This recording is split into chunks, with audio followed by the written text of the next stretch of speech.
Welcome to Around the Blockchain. Don't forget to like and subscribe. I've started helping people get into the crypto space. If you're looking to get involved in crypto but have no idea where to begin, you can click the link in the description below to book a free consultation with me, or you can go to getstartedincrypto.net. Awesome. All right, Fred, welcome to Around the Blockchain. If you can maybe just introduce yourself to the viewers for me.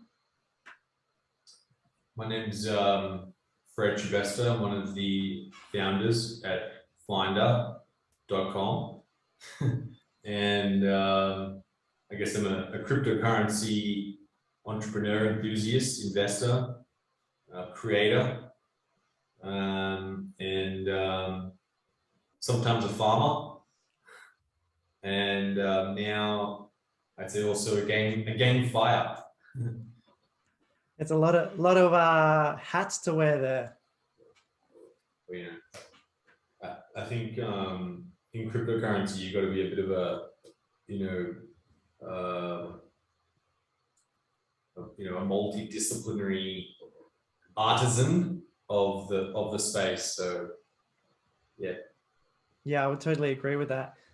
Look, going back in time, I guess, where are you from? Where did you grow up? Where did you go to school? And what was, those early formulative years of your self growing up? What were they like, and what were you like as a person? Well, I grew up in north of Sydney, and I went to a pretty good school. My parents worked extraordinarily hard to get me into that school, I think I was just, I played a lot of sport. I cut down a lot of trees, set fire to things, rode my skateboard.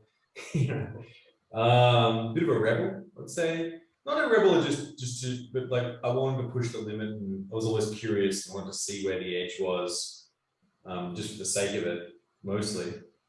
It's that saying of like, if you get a wild dog and it's chasing a car, what does the dog do when it catches the car? I was a bit like that, I'd say, as a kid. But learning, building things, into nothing particularly entrepreneurial, but I definitely played around a lot with computers as a kid, programming them, playing games on them, played a lot of chess as well. Very interesting. And so I guess, so you were playing around with computers and stuff from a young age, and then you started coding and you were sort of building websites and that sort of thing. Talk to me about those years as well. Obviously they were quite, detrimental to your later success with Finder as well. Yeah, I think, I was in my college room, and this is around 1999, 2000. And the internet had just come out, and the internet was, you had a broadband connection. That was quite magical. But there's no such thing as WordPress or Squarespace or all those kinds of things. We used to roll our own. We used to code it from scratch, and so I learned the fundamentals of the internet and how it's put together. And the internet, just like cryptocurrency, there's a lot of parallels in the beginning. It was very decentralized. You did a lot of stuff yourself. You clicked the extra buttons. There's no one to call. It was a similar feeling and vibe. A lot of excitement, and you were creating things. And I feel the same way. It's like repeating itself with cryptocurrency. Yeah, right. And then so obviously then you co-founded Finder after sort of trying your hat at, I believe it was a bunch of different website ideas that you kind of come up with. What was it about Finder that you think, people kind of got behind and you got user interaction from? We just spoke to the customer and solved their problem. We just always, wrote to their problem, solved it, and gave them some answers. That's kind of boring, but actually when you go on the internet, most of the time, that's what you want to do. You want to find an answer. to your problem and solve it and get it done and get back to, watching Game of Thrones on Netflix. And so that's I've always had the customer in mind and thinking deep down, like, what do they actually want to do and solve and get done, and help them with that. That's always been sort of at its core. Yeah, absolutely. And then, so I guess moving on to the crypto space, when did you find Bitcoin, and what was it, I guess, about Bitcoin that sort of, intrigued your interest, and why did you kind of go down that rabbit hole? Well, I think cryptocurrency was, Bitcoin in the beginning. I was really into Ethereum for a long period of time. This is around 2000. I'd say it's 2017, 2016, 2017. And just really loved it. It was amazing. I didn't know how to invest in it very well or anything. I didn't really quite get it. And then over time, bought some Bitcoin, bought some Ethereum, and my sort of journey started by just understanding exchanges, understanding coins, a little about trading, sort of huge amounts of ICOs, and yeah, really enjoyed it actually. Actually enjoyed the ride a lot. I think the difference was I had seen the internet come and go, and I could tell and smell what was like a real thing and what was not. And so I sort of just carried on. And I could sort of pick and choose. And I sort of stayed there, and that's what it's enabled me to really see where it's going. And I know what is a trend and what's not going to be one to some extent. I think I probably could have done a lot better, but at the same time, I feel we've done Finder as a business has benefited a lot from cryptocurrency. You guys are quite heavily involved in the crypto space now as well. You obviously offer a bunch of different services. Can you talk to me a little bit about that? And I guess what your plan is for those, services that you are now offering through Finder? Yeah, we launched cryptocurrency brokerage, for coins in the Finder app in Australia. We actually just there are no fees for the trading. It's fee free. And it's a very, it's great for beginners and intermediates. It's not an advanced platform.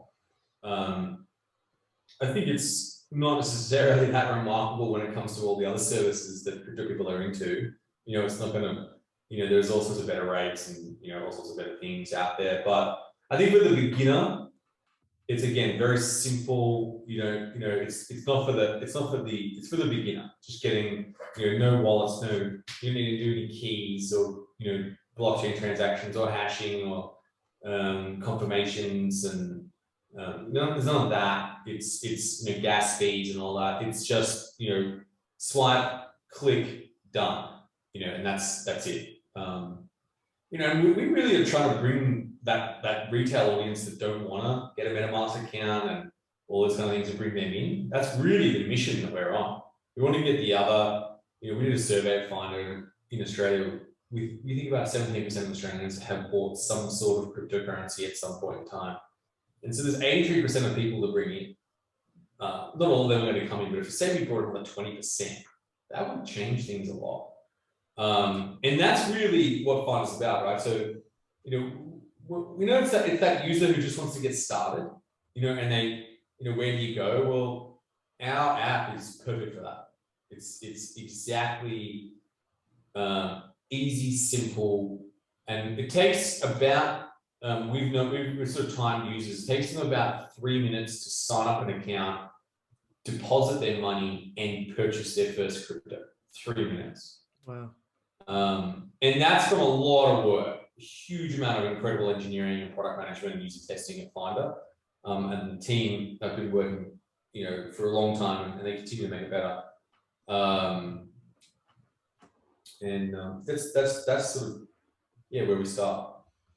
And the goal is basically just to onboard as many people into the crypto space as possible and make it as easy for them as possible. Is that correct?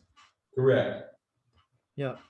It's good because obviously the crypto space is, relatively convoluted and it can be quite difficult to navigate. Setting up a MetaMask wallet, as an example, like you've sort of used, is not an easy task to do, especially if you haven't bought crypto before. So offering, like a 3-minute process like you've done is obviously pretty, groundbreaking and hopefully helps out and onboards a bunch of people. We really focused on the customer with that one and just on the user experience. That's really the idea.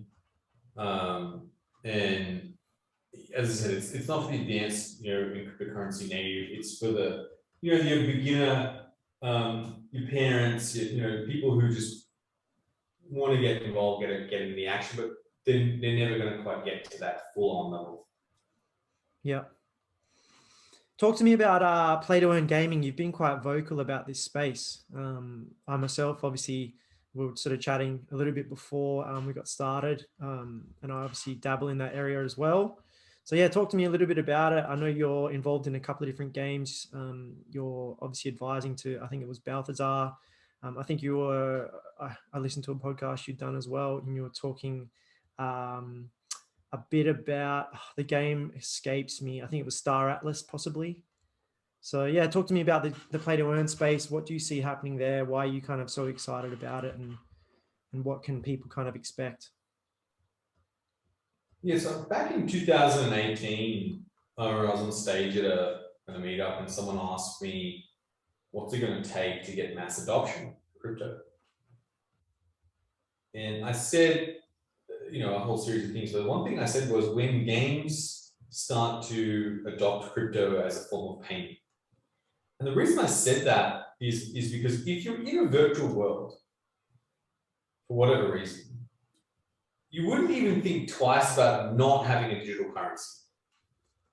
That is just normal. That's native. That's just part and parcel of the actual entire ecosystem and environment that you're in.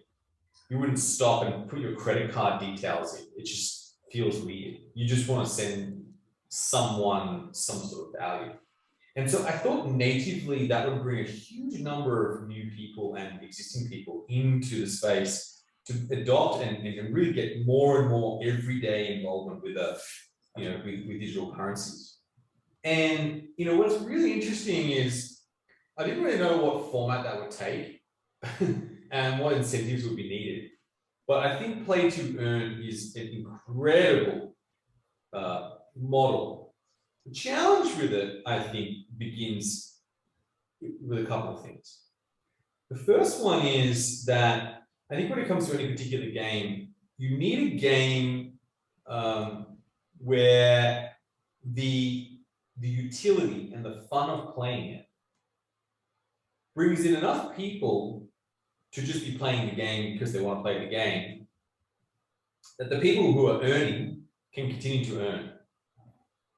And so, this is sort of what I would consider to be a positive sum game, where the number of people that are there, they're contributing, this utility is going up, it's really high, it's getting better. The game makers keep making it better. Obviously, they're going to benefit a lot, but the players keep playing because they want to play, and others play because they want to earn. I think we have seen some of that. I don't think we have seen much of it. And I think, a lot of these currencies and coins with their breeding and, breeding and Axie Infinity, Peg Axie, Crobata, the list goes on, Plants for Some Dead, Thief Arena, Splinterlands, all really interesting games in and of themselves. Zedrun, obviously, as well. The challenging part, I think, is, Zedrun doesn't have a native coin, which is really interesting. They may have one in the future, which I think is also interesting as well. But the very nature of that creates a really interesting economy. And that is because the actual people playing, I would say, are mainly not there for the utility and they're to win. And that makes it a very purist game. Whereas when you have another 1 million people playing, or 5 million people playing, because that's their livelihood, they've got a very different set of circumstances and gameplay and dynamics between not only the game, but also the coin and the NFTs and the investors, and then the people who generally just want to play a cool game. I think there are you could probably almost make a really raw version of one of these games and just speed up the entire mechanics and economics of it. And it's almost like it's DeFi, the DeFi platforms that spawned, in 2019, 2020, maybe not as much 19, but more definitely 20, and maybe some early 21, where you had all these venues pop up, Sushi Swap and Pancake Swap, sort of clones. It's Avocado Swap, it's Pear Swap, it's Giant Swap, it's Shark Swap. And this native coin would pump up, fly from the speculators, then dump, and then all the, like locusts, the DeFi audience would move on to the next one. I think you do have that right now in this play to earn space, particularly the GameFi space. You've got this locust mentality, which is really interesting, right? Fascinating. The issue is that someone needs to crack the sustainability of this. We need to move past this locust mentality, and we need to get to sustainable, ongoing sort of balance where we've got a positive sum game. I think there's these dynamics of where the land comes in and new items come, but I don't think yet we've seen many games hit that positive sum game and that utility where people just play. There are probably some people that play the game because they want to play the game for just playing, but I don't think there is as much of that has been proven yet. What do you think it's going to take to get a game or a bunch of different games to that point? I think it's going to take some new incentive models, or we just need to accept that it's not a positive sum game. And I think Sushi Swap, Aave, even Uniswap to some extent, Pancake Swap, is it Pancake or Pancake Finance? Is it? I forget what it's called. Pancake Swap. All of them, they keep adding utility, right, to the point. I think that's where it needs to come down. The other part to it, I think that's the first thing, lots of utility, new and creative ways to add utility. And you need a pretty strong mechanism to do that, like breeding and things like that, sure, entering tournaments, sure. But I think there needs to be more creativity. The second thing I think that's needed is some sort of pretty strong, let's say, differentiation between someone who's there and the role they're going to play for farming. They're essentially there, and is there a way we can make the game better by them farming? In other words, we're almost paying them a microtransaction to make the game better by them playing. The answer to that, I don't know what that might be, but there's a really good Twitter thread that I read, along these lines, but it really got me thinking. That's a major component to this. It's a major, major factor in getting the balance right and getting that longevity within the game. The two token system, the governance coin, tokenomics tweaking with that, but when we have such inordinate self-pressure on one side from people who are playing a game because that's their way they feed their children, that poses, quite a self-pressure that needs an incredible set of forces on the buy side to counteract that. It's a very good point. we sort of probably saw that, in that Axie Infinity model where, a lot of players were coming from um, Indonesia and I think the Philippines and stuff like that, where there were obviously people that were in that exact boat like you've just described. They were playing this game to earn, Smooth Life Potion, and then obviously converting that to some stable coin and cashing that out, and obviously, paying for food that was going on the table of their family. They were paying for rent, or if they had a mortgage, insurances, all that sort of stuff. So I think that's a great perspective on, where things are at, and, the different reasons why people are playing these games. Some people, as fortunate as us to probably live in Australia, would be playing the game for entertainment purpose, versus someone overseas in one of those sorts of countries actually playing the game because they need to, and they have no other way to, generate some kind of finance or what have you, and pay for simple things like putting food on the table for their family, etc. I know you also are an advisor to a couple of different games. Can you talk to me a little bit about Balthazar, that you're advising to, what you guys are planning on doing there, and I guess what your role is with them? Yes, I'm helping to advise them, and I help to, I guess I'm a very early investor in that business, and really what they're doing is obviously they're renting these NFTs to people to play these games, and they're taking a yield. So they're buying them. They're also renting them from investors and playing them on their behalf, which is really cool. And obviously, more people can play the game. They have a research platform, and where they research games and they provide that research to the market, so you can read about games. You can get their views on them from their game team. They have a launch pad they're building, so they'll have INOs and GEOs, IDOs, IEOs, whatever we want to call it these days. So initial NFT offerings, initial coin offerings, or initial public offerings, initial game offerings, where they'll research a game, partner with them, and bring some unique and compelling special things through their launchpad. And all of that, you can buy the NFTs as an investor, you can rent them on their platform, and you can read about research and get new games from it. I think it's an incredible vision. I think the team's amazing, and it's going to take time for them to build and roll this out. But I think they've got a really, really great angle when it comes to this space. Yeah, absolutely.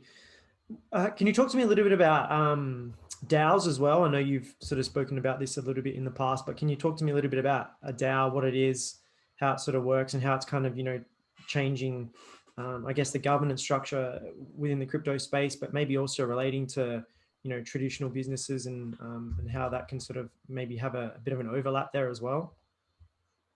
Yeah, so I think DAOs are an incredible, quite a fascinating construct in and of itself.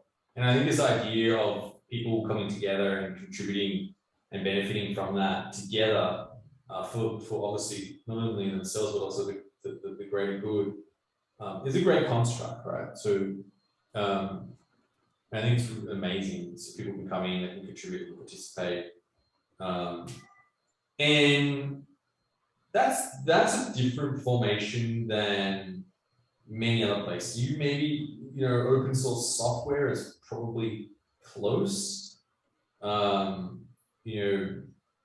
some extent. I'd say the internet probably is another example where a whole lot of people come together and made a great place to go and use and function.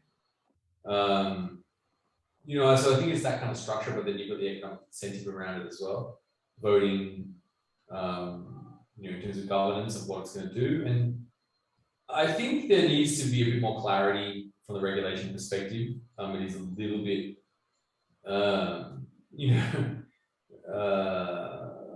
let's call it unclear right now of its legal status of it, being a decentralized, basically being a decentralized company that anyone can participate in.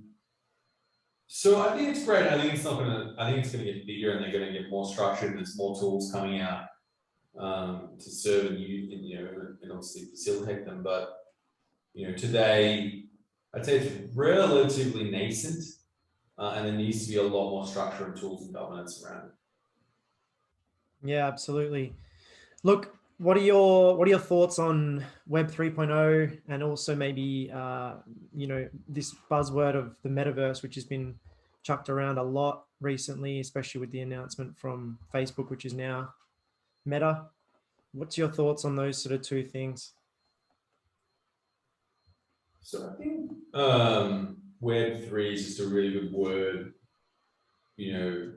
I think if the web was built today, it probably would be built with digital currency in the beginning, and that's probably a fact. So I just think it's just an evolution. It's sort of version 3 of the internet. We had decentralized internet, then we had centralized internet with Facebook's walled garden, and everyone wanted to get everyone to come in, and now we've got this going back to decentralized. So no, I think we'll go back again after a while as well. I think they should coexist, right? I don't really like going on Facebook that much at all. I don't have a Facebook account actually,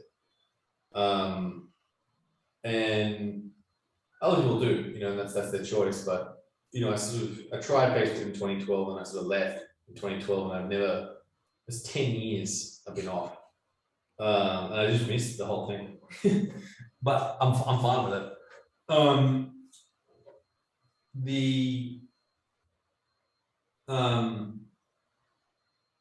I think that's where we're going. We're going to decentralize again, which is great.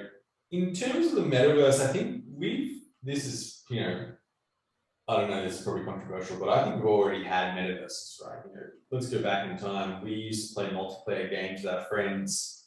I used to play Doom 2 over modem, and we were really in a world. We didn't create the world, but we were in a world, and we were fighting each other, we were fighting things, and we chatted to each other. That's a metaverse. So just like blockchains were invented in the 80s. I think metaverses were created. We had multiplayer 3D worlds a long time ago. It's just now, I think COVID sped up the idea that we're very comfortable living a very digital life and not just, we're comfortable living a life in electrons and not just in atoms. So we have both. We have atoms and electrons together now. That probably, if you go back in time, if you played games, you were like a geek or a nerd. Now, if you play games, you're cool. And now, if you're on your computer a lot, that's cool as well, because, we got all, obviously sent home, and we all were on our computers, and we learned, hey, this computer thing is pretty cool, and there's lots of cool stuff we can go and do. Let's go and hang out together. I just think, if everyone just played a few multiplayer games together, they'd realize the metaverse is already here. Very interesting. I would totally agree with all that as well. Like, I grew up playing RuneScape. So RuneScape was a pretty popular game back in the day. And that, like you've just described, is, basically a metaverse. Running around a map with your friends, chatting online, engaging in different activities within the game. That was all part of, a metaverse environment. So I think you're right. I think that's already been around for a while. It's just now starting to become more and more popular. Funny you mentioned about, geeks back in the day were people that just played a bunch of games and that was sort of made fun of. And now that's, one of the coolest things you can do. You see kids growing up that are 8, 9, 10, 11, 12 years old, and all they want to do is become a professional gamer. They want to play things like Fortnite or, become a professional COD player and stuff like that. So those are now professions that are considered, popular and acceptable things to pursue, which is quite interesting. It's kind of come full circle, I guess, since growing up playing a video game. 100%. So it's an interesting time. Look, Fred, thank you so much for your time today. Have you got any, closing thoughts for the viewers? Anything you want to leave us with? I think we've got all these layer 2s right now, and I remember when there were all the layer one wars were on, and then it all consolidated back.